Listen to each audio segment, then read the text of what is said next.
Hey everyone, it's Kai from Cool Collectibles back again for another review. This time it's the Hot Toys MMS536 Captain America from Endgame. Now this figure has been a long time coming. I think it released probably 8 or 9 months ago now in Hong Kong, and there have been several batches from what I've heard. There was a little bit of controversy, I think, regarding the first batch with the longer collar, and then some sort of batch that was released in Taiwan with a shorter collar. The version that I seem to have from Pop Culture here, the official distributor, it seems to be the long collar version. I'm not actually fussed which way, to be honest. I think on the photos that I did see, I probably would have preferred the shorter collar, to be honest. But that's a minor point on my part. But we'll get to that in a closer look later in the review. But as you can see, it comes with quite a few accessories, and of course the broken shield from Endgame. The box art, nothing too much to describe there, standard sort of artwork, but I'll get that out of the way and then get a closer look at the accessories. Hold on. Alright, the best accessory for me has to be this unmasked Chris Evans head sculpt. The only other version of Cap that I do have is the Golden Age Captain America, which did not have an unmasked sculpt. So I'm definitely glad to have this version that has this swap out head sculpt. The detailing, as always, in the hair, for example, is the usual Hot Toys, really high standard in sort of fine detailing, paint application. The hair does look a little bit more gold than I remember him having in the movie, but I guess it's nice to have a few little highlights in the hair rather than just a flat sort of brown color. So that's not too bad on my part. The skin texture is the usual awesome Hot Toys quality with that really nice fine freckling that adds a lot of realism. No issues on my paint app that I can see. I love the glassiness in the eyes there. The sort of subtle pink or redness in the lips and so on. And I think overall the likeness is pretty good.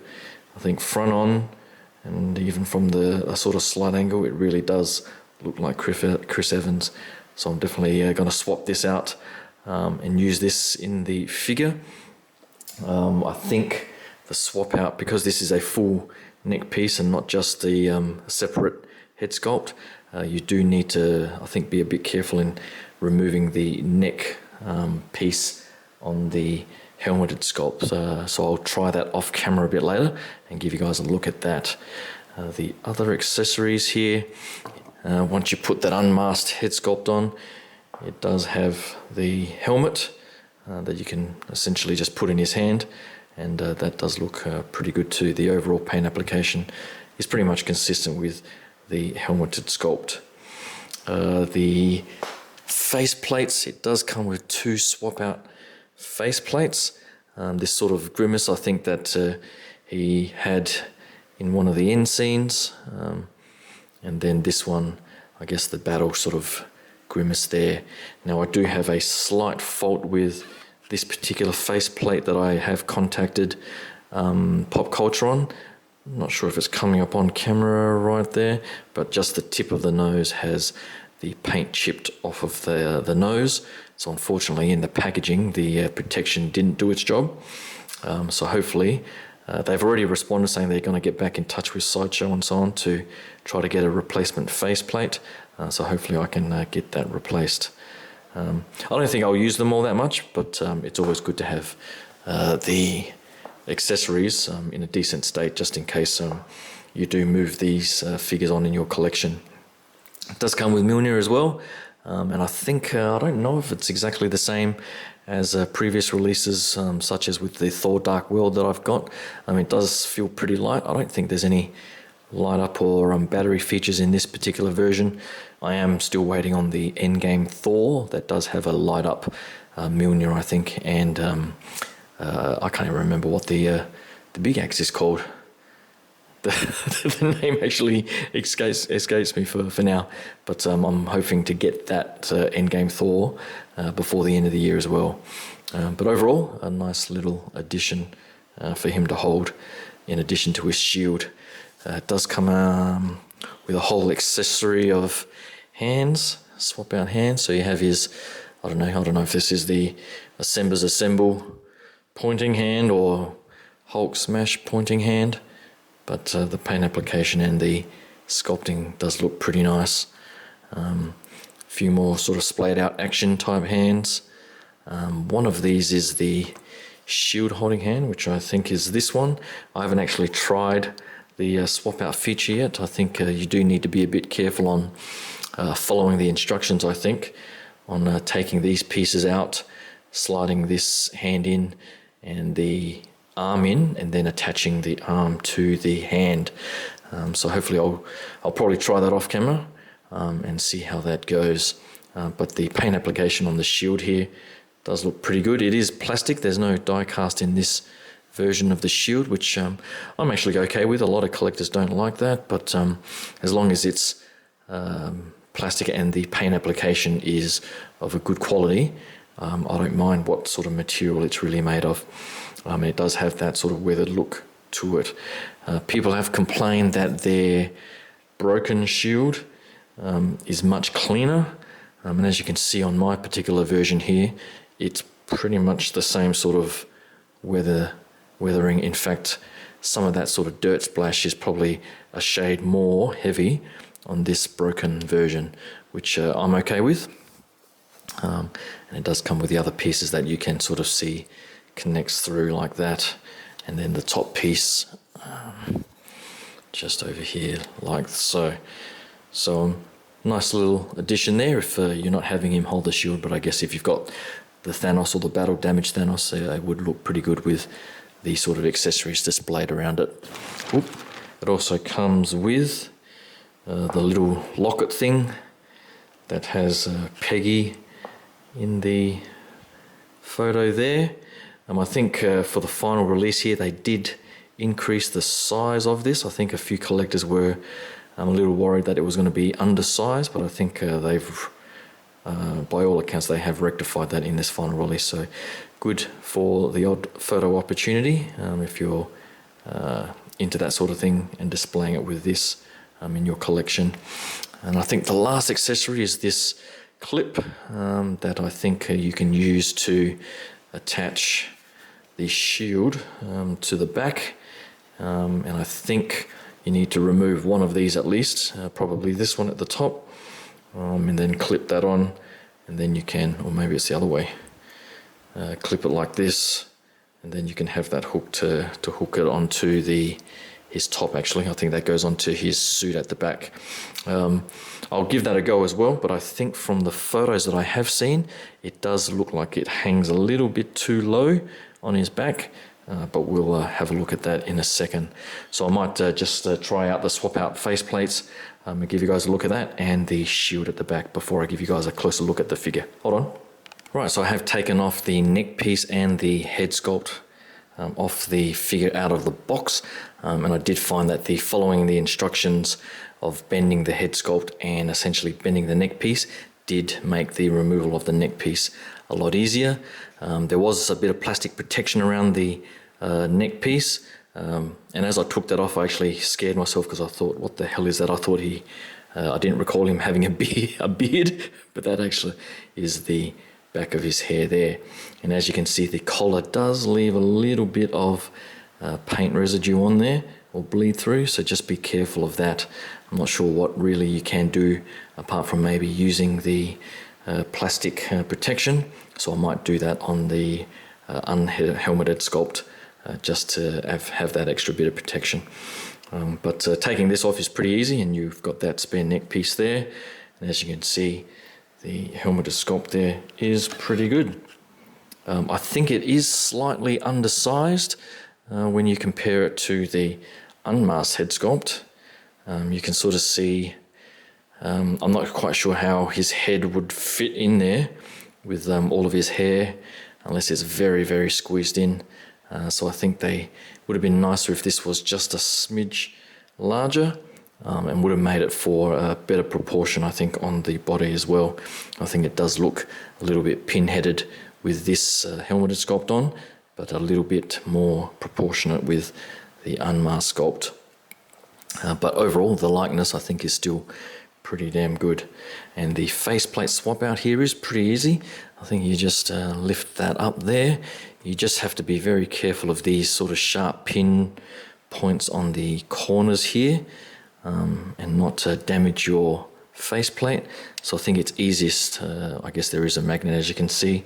It is easiest to get it in on one side, and then essentially just squeeze it past that lip there, and then it should sort of slide underneath. If I could even show you that on camera. It was a little bit easier before. So I think if you just, let me just lower this camera so I don't lose it. I think you can squeeze it slightly. As I was doing it before, it was easier. Just get it past that lip like so, and then you just sort of push it up underneath the eyes there, and there you go with the sort of grimacing look. Does look pretty good with some of those action poses. As I was saying before, mine does have a bit of a paint chip on the tip of the nose there, so hopefully they swap that out for me. And then there is the, if I can find it here, the other one, which I actually think looks pretty good. So if you just get that underneath and line that up like so, it does look pretty good from that sort of action, sort of tense pose. So I'm in two minds about actually using this one or this one. And it might depend on, I guess, how they all look together with Fat Thor and the battle damaged Iron Man that I have coming up. But that's pretty much it for the sculpts. I think I've given a good look at this one already. So I might just play around with the shield and see if I can get the hand onto that. Hold on a second. Alright, so I finally managed to get the hand and the arm into the shield here. It was a bit of a pain in the ass, as I thought it was going to be. I really did need to use one of these little tools. The buckles here are clipped into the shield, so if you don't have long fingernails or anything like that, you're really going to need tweezers of some sort to get those buckles undone. So you need to take this buckle off and then insert it into the hand while it's off the body. Insert this side. I don't think you need to take these off. You just put the arm through, and I had to dip that tip, put some hot water in there to soften the inside hole and the plastic around it, and then I was able to insert it back onto the hand, which was hard enough as it was, and then trying to then re-clip these things onto the shield. So all up, it is a bit of a pain, but once you get it on there, I wouldn't try fiddling around with it too much. I think the hand is on there tight enough, and then you can sort of have him holding the shield like so. So it does look pretty good once it's on, and as you can see, I'm not going to move it again pretty much. I think you can sort of rotate the wrist a little bit just to adjust how you want it to appear on the arm, but I'll have it pretty much like that on display. And as you can see, I don't have the head sculpt or the other hand on yet, but before I do all that, I might just give you guys a closer look at the suit. Hold on. So I really do like this version of the suit. As I was saying before, the only other version I have is the golden cap, and I do like that suit as well as a sort of more classic homage, but this version here is probably my favorite out of all the sort of Captain America variants. I think the sort of dark shading is nice. I love the fact that they've got the scales back on here. Overall, the suit, Hot Toys have done a pretty good job.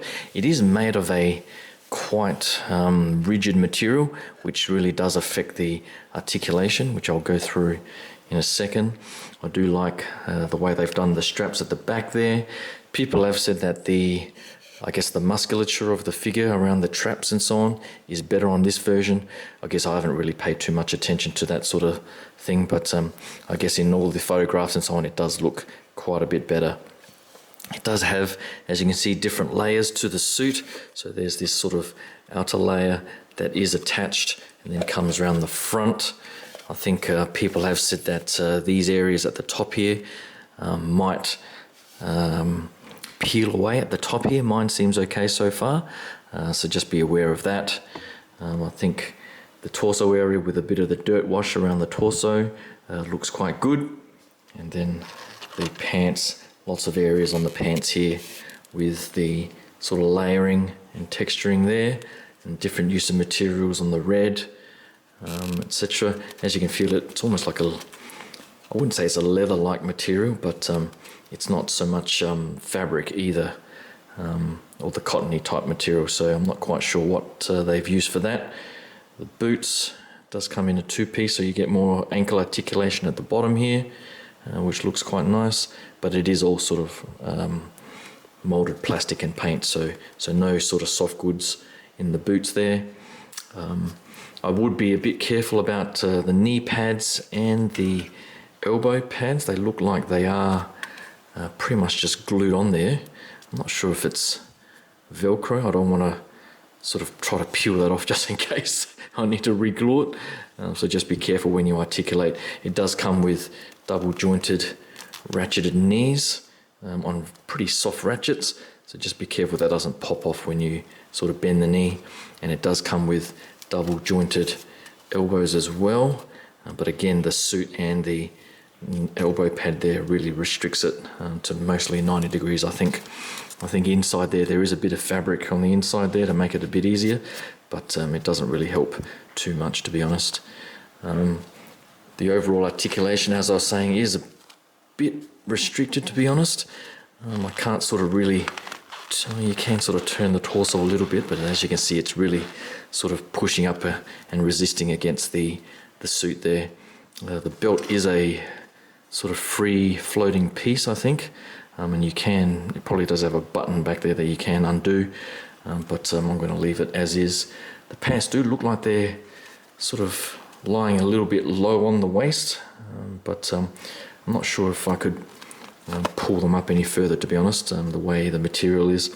And I would hate for these to come out of the boots, to be honest, because trying to get those back in would be an absolute pain in the ass. But overall, the details on the suit I really do like. It's got the nice sort of silver wash around the chest area as well, so I think they've done a pretty fantastic job in the suit. But I'll put the head sculpt on in the other hand, and I might actually bring out the Golden Age cap just for a quick comparison, just to finish off the review. Hold on. Alright, so I've put the unhelmeted head sculpt on, and he's holding his helmet there, and you can probably see the overall proportions I think are much better with that sculpt on. I did put the plastic underneath because I do think that collar is going to bleed onto the head sculpt. Hopefully on display it's not too obvious, but I'll see how that goes. I just don't want to damage that head sculpt, to be honest. But in comparison with the Golden Age cap, you can see the shoulders and the sort of musculature does look a little bit unnatural on the older version, and probably a lot nicer on the newer version. And you can see he's standing maybe pretty much a centimeter taller. And I think they've had to do that because the new die-cast Iron Man figures are so much taller as well. So they didn't want Cap standing next to the Mark 85 looking a lot shorter. So I think they've probably increased the peg size in the ankles, or even extended the torso in some way. But it definitely is a larger figure. But standing next to each other, I think they do look pretty good together. And I think it's going to look great with the other Endgame figures that I'll have in my collection. So hopefully you like my look at the Hot Toys Endgame Captain America. Hopefully you can give the video a thumbs up and subscribe to the channel. And hopefully I will get the Mark 85 and Fat Thor by the end of the year, and you can hang around for those reviews coming up. But until then, thanks again, and I'll talk to you guys soon. Cheers. Bye.